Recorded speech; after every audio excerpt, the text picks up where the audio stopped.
Hello friends, welcome back to our channel. எல்லாரும் எப்படி இருக்கீங்க ஃப்ரெண்ட்ஸ்? இது பார்த்தீங்கன்னா லாஸ்ட் சண்டே அண்ட் மண்டே எடுத்த vlog தான் வந்து இன்னைக்கு நான் போஸ்ட் பண்ணியிருக்கேன். சண்டே ஈவினிங் வந்து நேஹா நவீனா ரொம்ப போரிங்காக இருக்குமா, ஸ்நாக்ஸ் பண்ணி கொடுங்கன்னு சொல்லியிருந்தாங்க. ஸோ ப்ரௌனி பண்ணலான்னு சொல்லிட்டு ஸ்டார்ட் பண்ணியிருக்கேன். இந்த டைம் வந்து எக்லெஸ் ப்ரௌனி தான் பண்ணியிருந்தேன். நல்லா ஃபட்ஜியாக வந்திருந்தது. ஸோ எக்கு யாரெல்லாம் சாப்பிட மாட்டீங்களோ அவங்க இந்த மெத்தடில் ப்ரௌனி ட்ரை பண்ணி பாருங்க. நான் இந்த டைம் வந்து குவான்டிட்டி கொஞ்சம் கம்மியாக தான் பண்ணியிருந்தேன். அதனால 100 கிராம் பட்டரில் வந்து ஒரு சின்ன போர்ஷன் மட்டும் எடுத்து வச்சிட்டேன். இது பார்த்தீங்கன்னா ஒரு 90 கிராம் அளவு இருக்கும் பட்டர். உங்களுக்கு சடனாக பிளான் பண்ணதுனால நான் குக்கிங் சாக்லேட் வந்து எதுவும் வாங்கல. இது வந்து டார்க் சாக்லேட்டு. இது ஆல்ரெடி இருந்தது. ஸோ நான் இதை வச்சு தான் இன்னைக்கு பண்ண போகிறேன். இதுவும் வந்து 3 சாக்லேட்டும் சேர்ந்து 120 கிராம் இருந்தது. அதனால நான் இதுலேயும் ஒரு சின்ன போர்ஷன் எடுத்து வச்சுட்டு ஒரு 90 கிராம் அளவு நான் இதில் ஆட் பண்ணிக்கிறேன். சாக்லேட் வந்து பட்டருக்கு ஈக்குவலாக ஆட் பண்ணும், இல்லைனா வந்து லைட்டாக கசப்பு வந்துடும். அதனால எப்போவுமே பட்டர் எவ்வளோ எடுக்கிறீங்களோ அந்த அளவு சாக்லேட் வந்து நீங்கள் ஆட் பண்ணிக்கோங்க. இப்போ நான் அந்த பட்டரையும் சாக்லேட்டையும் ஒரே பவுலில் போட்டு டபுள் பாயில்டு மெத்தடில் இப்போ நான் மெல்ட் பண்ண போகிறேன். ஃப்ரெண்ட்ஸ், நம்ம சேனலில் கேக் ரெசிபீஸ் என்ற பிளேலிஸ்ட்டு கீழே different types of cake recipes எல்லாமே பண்ணியிருக்கோம். அதனோட லிங்க் வந்து நான் டிஸ்கிரிப்ஷன் பாக்ஸில் கொடுக்குறேன். உங்களுக்கு வேணால் நீங்கள் செக் பண்ணி பாருங்கள்.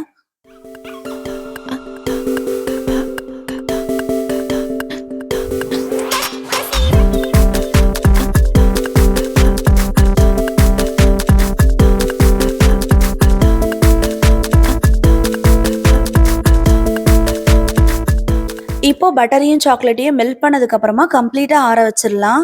இப்போ ட்ரை இன்கிரீடியன்ஸ் எல்லாத்தையுமே நல்லா ஜலிச்சு சேர்த்துக்கலாம். நான் வந்து 1 கப் அளவு கோதுமை மாவு எடுத்திருக்கேன். அதுக்கப்புறம் 1 கப் கோதுமை மாவுக்கு வந்து நான் ஒரு 3/4 கப் அளவு கொக்கோ பவுடர் எடுத்திருக்கேன். நம்ம சாக்லேட் ஆட் பண்றதுனால கொக்கோ பவுடரும் கொஞ்சம் கம்மியாவே ஆட் பண்ணிக்கோங்க. நெக்ஸ்ட் பாத்தீங்கன்னா ஒரு 3/4 கப் அளவு நாட்டு சர்க்கரை எடுத்திருக்கேன். இந்த நாட்டு சர்க்கரையை வந்து மிக்சியில ஒரு பல்ஸ் மோடு போட்டு எடுத்துக்குங்க. அதுக்கப்புறமா 1 ஸ்பூன் அளவு பேக்கிங் பவுடர், ஒரு 1/2 ஸ்பூன் அளவு பேக்கிங் சோடா இதில் ஆட் பண்ணிக்கலாம். ஒரே ஒரு பிஞ்ச் சால்ட் வந்து ஆட் பண்ணிக்கலாம். இப்போ வந்து ஓடிஜி வந்து நான் ப்ரீ ஹீட் பண்ண போகிறேன். 180 டிகிரியில் வந்து 10 மினிட்ஸ் அளவுக்கு பேக்கிங் மோடில் வந்து நம்ம ப்ரீ ஹீட் பண்ணி வச்சுக்கணும். நீங்கள் ஒரு வேளை பேனில் பேக் பண்ணுற மாதிரி இருந்ததுன்னா ஒரு அகலமான பேனை வந்து ஸ்டவ்வில் வச்சுட்டு சிம்மில் ஒரு 10 மினிட்ஸ் வரைக்கும் நீங்கள் ப்ரீ ஹீட் பண்ணிக்கோங்க. ப்ரௌனி வந்து இந்த 10 நிமிஷத்தில் நம்ம எல்லா இன்க்ரீடியன்ஸையும் ஆட் பண்ணி மிக்ஸ் பண்ணிடலாம். ரொம்ப பீட் பண்ணுற ப்ராசஸ்லாம் நமக்கு கிடையாது. அதனால வந்து நான் கரெக்டாக அந்த 10 நிமிஷத்தில் எல்லா ஒர்க்கையுமே கம்ப்ளீட் பண்ணிட்டேன். இப்போ நம்ம எக்கு வந்து சேர்க்காதனால 3/4 கப் அளவு கட்டி தயிர் இதில் சேர்த்துக்கணும். நீங்கள் எக்கு சேர்த்து செய்ய போறீங்கன்னா 2 எக்கு வந்து இதில் சேர்த்துக்குங்க. 1 ஸ்பூன் அளவு நான் வெனிலா எசன்ஸ் வந்து இதில் ஆட் பண்ணுறேன். இதை ஆட் பண்ணதுக்கப்புறம் நல்லா மிக்ஸ் பண்ணதுக்கப்புறமா இந்த கன்சிஸ்டன்சியை பேலன்ஸ் பண்ணுறதுக்காக நான் வந்து ஒரு 3/4 கப் அளவு பாலையும் இதில் ஆட் பண்ணிக்கிறேன். அவ்வளோதான் ஃப்ரெண்ட்ஸ், எல்லா இன்க்ரீடியன்ஸுமே இப்போ ஆட் பண்ணியாச்சு. இப்போ இதை நல்லா மிக்ஸ் பண்ணி விட்டுட்டு நீங்கள் பார்த்தீங்கன்னா கன்சிஸ்டன்சி உங்களுக்கு இந்த மாதிரி இருக்கணும். ஸோ ஒரு கேக் ட்ரே எடுத்து நம்ம அந்த பேட்டரை ஆட் பண்ணி நம்ம பேக் பண்ணுறதுக்கு ஸ்டார்ட் பண்ணலாம். ப்ரௌனி பொறுத்த வரைக்கும் உங்களுக்கு ப்ரிப்பரேஷன் டைம் வந்து ரொம்பவே கம்மியாக தான் ஆகும். ப்ரௌனியில் வந்து மெஷர்மெண்ட்டு தான் ரொம்பவே இம்பார்ட்டண்ட். கரெக்டான மெஷர்மெண்ட்டில் எல்லாமே ஆட் பண்ணிங்கன்னா உங்களுக்கு நல்லா பர்ஃபெக்ட் ப்ரௌனி கிடச்சிரும். ஸோ ட்ரேயில் வந்து பட்டர் ஆட் பண்ணி லைட்டாக ஃப்ளோரை வந்து நான் அதில் ஸ்ப்ரெட் பண்ணிவிட்டு நம்ம வந்து பேட்டரை வந்து இதில் ஆட் பண்ணிக்கலாம்.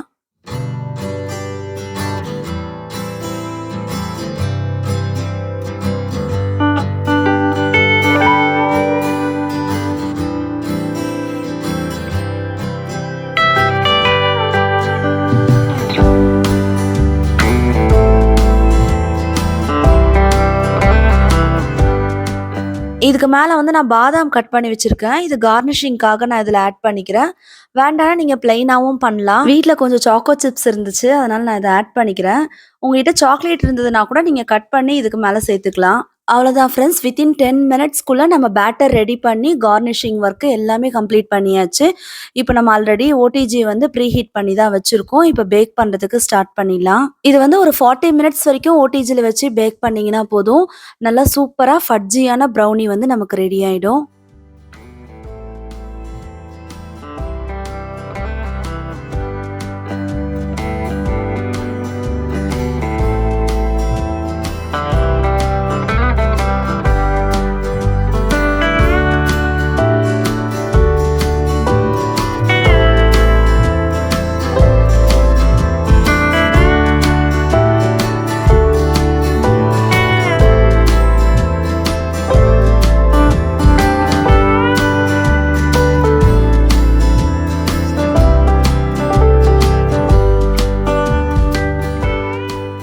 இத பார்த்தீங்கனாலே தெரியும். நல்லா சாஃப்ட்டா இருந்தது. அதுவும் இல்லாம ஃபட்ஜியாவும் இருந்தது. நல்லா டேஸ்ட்டா இருந்தது அன்னைக்கு ப்ரௌனி. ரொம்ப நாளா டிராகன் படம் பார்க்கணும் பார்க்கணும்னு சொல்லிட்டு பார்க்கவே முடியல. ஸோ அன்னைக்கு நைட் வந்து டிராகன் படம் போட்டு பார்த்தோம். நல்லா இருந்தது. மண்டே அன்னைக்கு ரம்ஜான்றதுனால கவர்மெண்ட் ஹாலிடே தான். அதனால படம்லாம் பார்த்துட்டு கொஞ்சம் லேட்டா தான் தூங்குனோம். விளாக் வந்து நெக்ஸ்ட் டே ஆஃப்டர்நூன்லேருந்து கண்டினியூ ஆகுது. இதோட மார்னிங் ரொட்டீன் வந்து நான் உங்களுக்கு ஆல்ரெடி ஷேர் பண்ணியிருக்கேன். ஒரு ஷார்ட்ஸில் போட்டிருந்தேன். இன்னைக்கு வந்து ரம்ஜான் ஃபெஸ்டிவல். மார்னிங் ஆனால் எனக்கு யோகா கிளாஸ் இருந்தது. யோகா கிளாஸ் முடிச்சுட்டு அதுக்கப்புறமா எல்லா ஒர்க்கும் பார்க்கறதுக்கு கொஞ்சம் லேட் ஆயிருச்சு. லஞ்ச் வந்து கொஞ்சம் லேட்டாக தான் ஸ்டார்ட் பண்ணியிருந்தேன். இன்னைக்கு லஞ்ச் வந்து பன்னீர் மஷ்ரூம் ரெண்டுமே சேர்த்து நல்லா பிரியாணி பண்ணி நல்லா வாடல்லாம் வச்சு ஸ்டீம் பண்ணி ஒரு பொதி பிரியாணி மாதிரி ரெடி பண்ணியிருந்தேன்.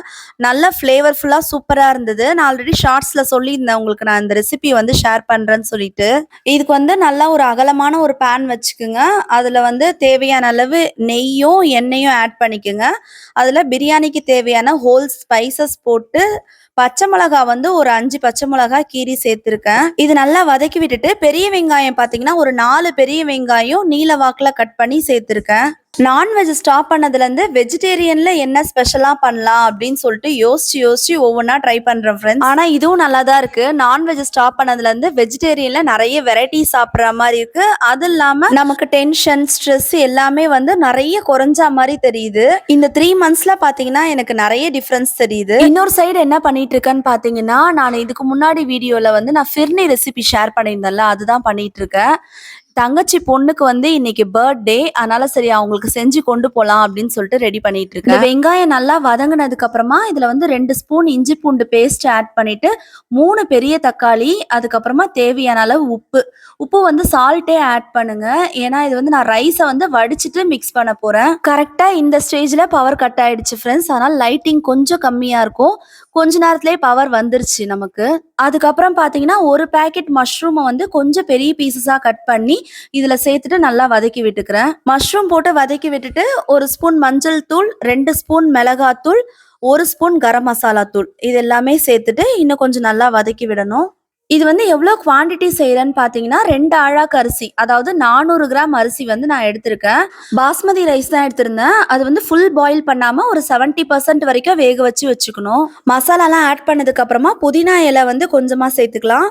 புதினா சேர்த்ததுக்கு அப்புறமா நல்லா மிக்ஸ் பண்ணி விட்டுட்டு தேவையான அளவு தண்ணி ஊற்றிட்டு நம்ம வந்து பேனை வந்து க்ளோஸ் பண்ணி வச்சிடலாம். நல்ல வேலையா இந்த டைம்ல பவர் வந்துருச்சு ஃப்ரெண்ட்ஸ். அவ்வளோதான், கரண்டே வராது அப்படின்னு நினச்சேன். இப்போ என்னன்னு தெரியல, சம்மர்ன்றதுனால அப்பப்போ பவர் கட் பண்ணுறாங்களா, அதனால எனக்கு பயந்துகிட்டே இருந்தேன், என்னடா இது வீடியோ எடுக்கிற டைம்ல வந்து கரண்ட் போயிருச்சுன்னு சொல்லிட்டு. இந்த ஸ்டேஜ்ல வந்து பன்னீர் கியூப்ஸ் வந்து கட் பண்ணி வச்சிருக்கேன். அதையும் இதுல சேர்த்துக்கலாம். சேர்த்துட்டு நல்லா மிக்ஸ் பண்ணி விட்டுக்கலாம். அவ்வளவுதான் ஃப்ரெண்ட்ஸ், ஆல்மோஸ்ட் வந்து நமக்கு கிரேவி ரெடி ஆயிடுச்சு. சாதம் வடிச்சு இந்த கிரேவி பண்ணிட்டோம்னா போதும். இதை மிக்ஸ் பண்ணிட்டு ஸ்டீம் பண்ணிட வேண்டியதுதான். இன்னொரு சைடு பாத்தீங்கன்னா ஃபிர்னியும் ரெடி ஆயிட்டு இருக்கு. நான் அதை அப்படியே சிம்லயே வச்சுட்டு நான் அந்த பிரியாணியை பண்ணிட்டு இருக்கேன். அதுவும் இன்னும் கொஞ்சம் நேரத்துல முடிஞ்சிரும் நமக்கு. இப்போ என்ன பண்றீங்கன்னா ஒரு இட்லி பாத்திரத்துல கொஞ்சமா தண்ணி வச்சு கொதிக்க வச்சுக்குங்க. அதுக்கப்புறம் ஒரு பெரிய வாழலை எடுத்து வச்சுக்குங்க. இந்த ரைஸ்ல பாத்தீங்கன்னா கொஞ்சமா புதினா, பட்டை, கிராம்பு, பிரியாணி இலை இதெல்லாம் சேர்த்து நான் வேக வச்சிருக்கேன். நான் இந்த ரைஸ்க்கு தேவையான உப்பு வந்து நான் ஆல்ரெடி சேர்த்து வேக வச்சிட்டேன். நீங்க இந்த கிரேவில எவ்வளவு உப்பு தேவையோ அந்த அளவுக்கு உப்பு மட்டும் சேர்த்துக்குங்க. இந்த ரைஸ் வந்து கம்மி குவான்டிட்டின்றதுனால நான் ஒரே வாழலையில நான் அதை ரெடி பண்றேன். உங்களுக்கு வந்து அரிசி அதிகமா போடுறீங்க, நீங்க அதிகமான குவான்டிட்டி பண்றீங்கன்னா ஒரு 2-3 பேட்ச் பண்ற மாதிரி இருக்கும். ஸோ இந்த வாழலையை போட்டு ஒரு லேயர் ரைஸ், அதுக்கு மேல கிரேவி, அதுக்கு மேல ரைஸ், அதுக்கு மேல கிரேவின்னு சொல்லிட்டு ஒரு 2-3 லேயர் நல்லா கவர் பண்ணிடுறேன்.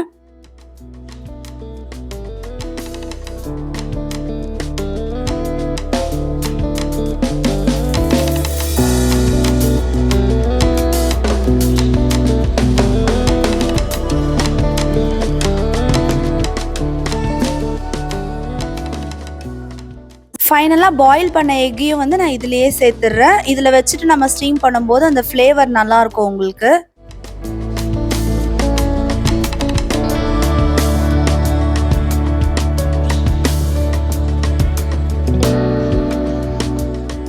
இந்த வாழை இலைய வந்து க்ளோஸ் பண்ணி இட்லி பாத்திரத்துல வைக்கும்போது ரொம்ப கேர்ஃபுல்லா வைங்க. சம்டைம்ஸ் வாழை இலை கிழியறதுக்கும் சான்ஸ் இருக்கு. நான் வந்து ரொம்ப கேர்ஃபுல்லா தான் வச்சேன். அப்படி இல்லன்னா நீங்க என்ன பண்ணுங்க, இதையே ஒரு 2, 3 பேட்ச்சா கூட வச்சு நீங்க ஸ்டீம் பண்ணுங்க. இதுக்கு மேல ஒரு சின்ன வாழை இலைய வச்சு இட்லி பாத்திரத்த நல்லா க்ளோஸ் பண்ணிட்டு, ஒரு 10 மினிட்ஸ் வரைக்கும் நல்லாவே ஸ்டீம் பண்ணியிருந்தேன். ஃபிர்னியும் ரெடி ஆயிடுச்சு. சுகர் ஆட் பண்ணிட்டு நல்லா கொதிக்க வச்சுட்டு நம்ம வந்து இறக்கிற வேண்டியது தான். இதுக்கு முன்னாடி வந்து ஃபிர்னி பண்ணியிருந்தப்ப நல்லா டேஸ்ட்டா இருந்தது. வீட்ல எல்லாருமே நல்லா இருந்தது சொன்னாங்க. அதனால தான் வந்து சரி இன்னைக்கு பாப்பாக்கு பர்த்டேன்றதுனால இத பண்ணி கொண்டு போவோம். ஏன்னா கேக் வந்து ஆல்ரெடி அவங்களும் வாங்குவாங்க. எப்ப பார்த்தாலும் கேக்கே எதுக்கு செய்யறது? ஒரு டிஃபரெண்ட்டா இந்த ஸ்வீட் பண்ணலாம் அப்படின்னு சொல்லிட்டு தான் இந்த ஸ்வீட் பண்ணி கொண்டு போயிருந்தேன். எல்லாருமே நல்லா இருக்குன்னு சொல்லியிருந்தாங்க. உங்களுக்கு இந்த ரெசிபி வேணுனா நான் டிஸ்கிரிப்ஷன் பாக்ஸ்ல லிங்க் குடுக்குறேன். நீங்க வந்து செக் பண்ணி பாருங்க. இந்த பிரியாணிய வந்து நம்ம அந்த இட்லி பாத்திரத்துல ஸ்டீம் பண்ணும்போதே அதனோட ஃப்ளேவர் இருக்கே வேற லெவல்ல இருந்தது ஃபிரெண்ட்ஸ். எப்பவும் ஒரே மாரி பண்றதுக்கு இந்த மாரி டிஃபரெண்ட்டா ஒன் டைம் வந்து நம்ம ட்ரை பண்ணி பார்க்கலாம். இதுல வந்து இந்த வாழை இலையோட ஃப்ளேவர் வர்றது இல்லாம, அதனோட மருத்துவ குணங்களும் நமக்கு கிடைக்கும். நம்ம வாழை இலையில வந்து சாப்பாடு சாப்பிடுறதோட பெனிஃபிட் என்னன்னு பார்த்தீங்கன்னா, அதுல இருக்க ஸ்டார்ச் வந்து நம்ம ஃபுட்ல வந்து சேரும்போது, நமக்கு டைஜஷன் வந்து ரொம்ப ஃபாஸ்ட்டாவே நடக்கும்னு சொல்வாங்க. ஸோ இந்த மாரி வந்து நம்ம ஸ்டீம் பண்ணும்போது, அதனோட ஸ்டார்ச்சும் அதுல இறங்கும். நமக்கு வந்து அதனோட ஃப்ளேவரும் நமக்கு கிடைக்கும்.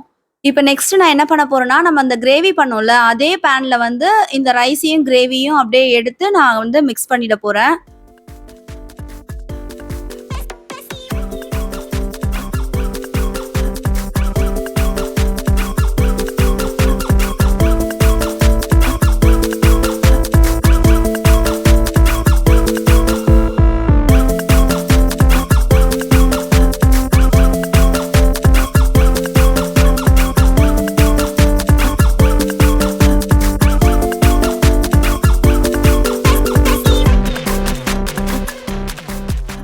நல்லா இந்த பனீர், மஷ்ரூம், எக்கு அது மட்டும் இல்லாம, இந்த வாழை இலையோட ஃப்ளேவரும் வந்து இந்த பிரியாணில இருக்கிறதுனால, பிரியாணி வந்து செம்ம டேஸ்ட்டா இருந்தது. ஸ்வீட்டும் நல்லா சூப்பரா ரெடியா இருந்தது. இத வந்து கொஞ்ச நேரம் ஃப்ரிட்ஜ்ல வச்சுட்டு, அதுக்கப்புறமா நம்ம கொண்டு போறதுக்கு கரெக்ட்டா இருக்கும். அப்படியே எல்லா ஒர்க்கும் கம்ப்ளீட் பண்றதுக்கு ஈவினிங் ஆயிடுச்சு ஃபிரெண்ட்ஸ். அதோட நாங்களும் வந்து பர்த்டே ஃபங்ஷனுக்கு கிளம்பிட்டோம். நம்ம வீட்லருந்து தங்கச்சி வீட்டுக்கு போறதுக்கு ஒரு 10 மினிட்ஸ் தான் ஆகும். அதனால வீட்ல இருந்து கிளம்பும்போது நாங்க ஒரு 6:00 தான் கிளம்புனோம். அஞ்சனா வந்து நல்லா புது ட்ரெஸ்லாம் போட்டு நாங்க வருவோம்ன்னு சொல்லிட்டு எங்களுக்காக வெயிட் பண்ணிட்டு இருந்தா. இன்னைக்கு ஸ்கூல் வேற லீவா, அதனால ஸ்கூலுக்கு போறதுக்கான சான்ஸும் இல்ல அவளுக்கு. குழந்தைங்க வந்து எப்பவுமே அவங்களோட பர்த்டே செலிப்ரேஷனுக்கு ரொம்பவே ஈகரா வெயிட் பண்ணிட்டு இருப்பாங்க. நம்மளும் சின்ன வயசுல அப்படிதானே. நம்ம பர்த்டே வர்றதுக்கு ஒரு 2 மந்த்ஸ் முன்னாடில இருந்தே கேலண்டர பார்த்துக்கிட்டே இருப்போம். எப்படா பர்த்டே வரும்னு வெயிட் பண்ணிக்கிட்டே இருப்போம். நமக்கெல்லாம் சின்ன வயசுல வந்து ஒவ்வொரு பர்த்டேக்கும் கேக்லாம் கட் பண்ணி செலிப்ரேஷன் பண்ணது கிடையாது. ஆனா ஸ்கூலுக்கு போய் ஃப்ரெண்ட்ஸுக்கு சாக்லேட் குடுக்கறதே வந்து ஒரு பெரிய என்ஜாய்மெண்ட் தான். அஞ்சனாக்கு வந்து அவங்க அக்கா 2 பேரும் வந்ததுக்கு அப்புறமா தான் ஒரு பெரிய ஹாப்பினஸ்ஸே வந்ததுன்னு சொன்னாங்க. நல்லா சிரிச்சுக்கிட்டே இருந்தா. நாங்க வந்த உடனே கேக்க வாங்கிட்டு வந்து கேக் கட் பண்றதுக்கு ஸ்டார்ட் பண்ணியாச்சு. Happy birthday to you. Happy birthday to you. Happy birthday to dear Anjana. Happy birthday to you. May God bless you dear. May God bless you dear. Birthday to you. Happy birthday to you.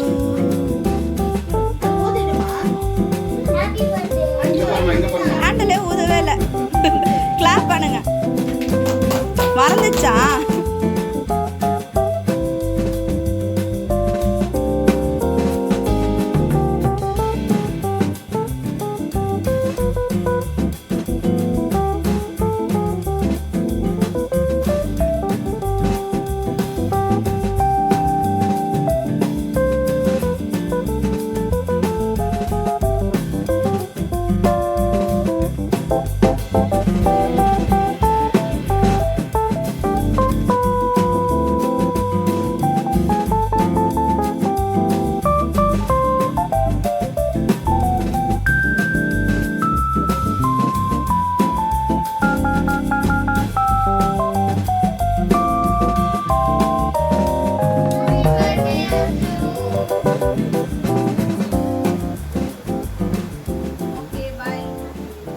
நல்லா கேக்லாம் cut பண்ணி celebrate பண்ணிட்டு, அதுக்கப்புறம் ஒரு சில family ஃபோட்டோஸ்லாம் எடுத்துட்டு, நல்லா ஜாலியா என்ஜாய் பண்ணி அங்க ஸ்நாக்ஸ், டின்னர் எல்லாமே வந்து அங்க தான் கம்ப்ளீட் பண்ணோம். குட்டீஸ்லாம் நெறைய பேர் இருந்ததுனால, மினி இட்லிலாம் ரெடி பண்ணியிருந்தா. அதனால வந்து நல்லா பசங்களும் நல்லா ஜாலியா என்ஜாய் பண்ணி சாப்ட்டாங்க. டின்னர் நல்லா என்ஜாய் பண்ணி சாப்ட்டுட்டு, அதுக்கப்புறமா கொஞ்சம் ரீல்ஸ்லாம் பண்ணிட்டுருந்தோம். Instagramல போஸ்ட் பண்ணிட்டுருந்தோம். அதெல்லாம் பண்ணிட்டு, அதுக்கப்புறமா கொஞ்ச நேரம் வந்து பேசிட்டு, அதுக்கப்புறம் நாங்க கெளம்பிட்டோம். வர்றதே என்னைக்காச்சும் ஒரு நாள் தான். அது 6:00லேருந்து ஒரு 10:00 வரைக்கும் அங்க இருந்திருப்போம். ஆனா நல்லா ஜாலியா என்ஜாய் பண்ணோம். என்னைக்காவது ஒரு நாள் வந்தாலுமே நல்லா என்ஜாய் பண்ணிட்டு தான் போவோம். ஃப்ரெண்ட்ஸ், இந்த வீடியோ இதோட முடியுது. இந்த வீடியோ உங்களுக்கு கண்டிப்பா பிடிச்சிருக்கும்னு நெனைக்கிறேன். வீடியோ பிடிச்சிருந்தா ஒரு லைக் குடுங்க. உங்க ஃப்ரெண்ட்ஸ் அண்ட் ஃபேமிலிக்கு ஷேர் பண்ணுங்க. ஃபர்ஸ்ட் டைம் நம்ம சேனல பார்க்குற மாரி இருந்தா சப்ஸ்கிரைப் பண்ணிக்கங்க. பக்கத்துல இருக்க பெல் ஐகான கிளிக் பண்ணிக்கங்க. அப்பதான் உங்களுக்கு நோட்டிஃபிகேஷன் வரும். இந்த வீடியோ பத்தின உங்களுடைய கமெண்ட்ஸ கண்டிப்பா ஷேர் பண்ணுங்க. நெக்ஸ்ட் ஒரு இன்ட்ரெஸ்டிங்கான வீடியோல பார்க்கலாம். அதுவரைக்கும் thank you so much. Thanks for watching. Bye bye.